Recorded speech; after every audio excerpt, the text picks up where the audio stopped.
Special দিন অথবা special কোনো অনুষ্ঠানের জন্য ভিন্ন ধরনের আইটেম ট্রাই করতে চাইলে আজকের চিকেন কোপ্তা কারিটা হবে আপনার জন্য বেস্ট একটি অপশান। 1 কাপ চিকেনকে কিমা করে নিয়েছি। এখন এতে দিয়ে দিতে হবে কিছুটা কাঁচামরিচ ও হাফ কাপের মতো পেঁয়াজ বেরেস্তা। স্বাদ মতো লবণ দিয়ে দিলাম। এখন দেব হাফ চামচ করে ধনিয়া জিরা ও হাফ চামচ করে মরিচ ও হলুদের গুঁড়া।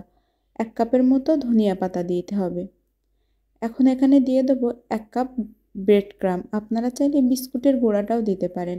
এখন আলতো হাতে সব কিছুকে মাখিয়ে নেওয়ার পালা। ভিডিওটি আমার পেজ থেকে দেখলে পেজ ফলো করার অনুরোধ রইল, ইউটিউব চ্যানেল থেকে দেখলে ইউটিউব চ্যানেল সাবস্ক্রাইব করে রাখার অনুরোধ রইল।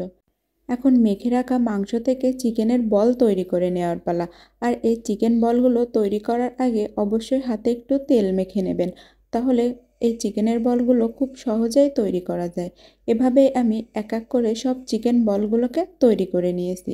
এখন চিকেন বল ভাজার জন্য চুলায় একটি পাত্রে পরিমাণ মতো তেল গরম করে নিয়ে এই চিকেনের বলগুলোকে গরম তেলে দিয়ে দিলাম। আর চুলার জাল লো টু মিডিয়াম রেখে চিকেনের বলগুলোকে হালকা করে ভেজে নেব।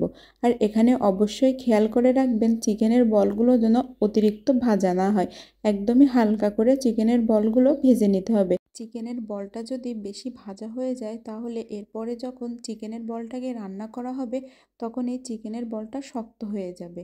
আমি হালকা করে ভেজে নিয়ে তেল ঝরিয়ে চিকেনের বলগুলোকে উঠিয়ে নিলাম। আর এই প্যান থেকে অর্ধেকটা পরিমাণে তেল সরিয়ে নিয়ে তাতে গোটা গরম মশলা দিয়েছি, সাথে দিয়ে দিলাম 1 কাপের মতো পেঁয়াজ কুচি। এখন পেঁয়াজ কুচিটাকে হালকা করে একটু ভেজে নেব। এখন এখানে 1 কাপ পেঁয়াজ বাটা ও 1 টেবিল চামচ আদা রসুন বাটা দিয়ে আদা রসুন ও পেঁয়াজটাকে কাঁচা গন্ধ চলে যাওয়া পর্যন্ত ভেজে নেব। তারপরে এখানে স্বাদ মতো লবণ দিয়ে দিলাম। আর দিলাম 1 টেবিল চামচ করে হলুদ ও মরিচের গুঁড়া, 1 টেবিল চামচ ধনিয়ার গুঁড়া। আর দেব 2 টেবিল চামচের মতো জিরা বাটা। দিয়ে সব মশলাটাকে কষিয়ে 1-2 মিনিট রান্না করে নেব। 1-2 মিনিট পর 1 কাপ টমেটো বাটা দিয়ে দিলাম। এখন টমেটো বাটাটাকেও মশলার সাথে কষিয়ে রান্না করে নেওয়ার পালা।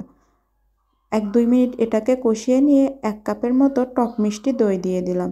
এখন দইটা দেওয়ার পরে মশলাটাকে আমি ভালোভাবে 8 থেকে 10 মিনিট খুব ভালোভাবে কষিয়ে রান্না করে নেব। মশলা থেকে যখন তেল ছেড়ে আসবে তখন এখানে দিয়ে দিতে হবে আগে থেকে ভেজে রাখা চিকেনের বলগুলো।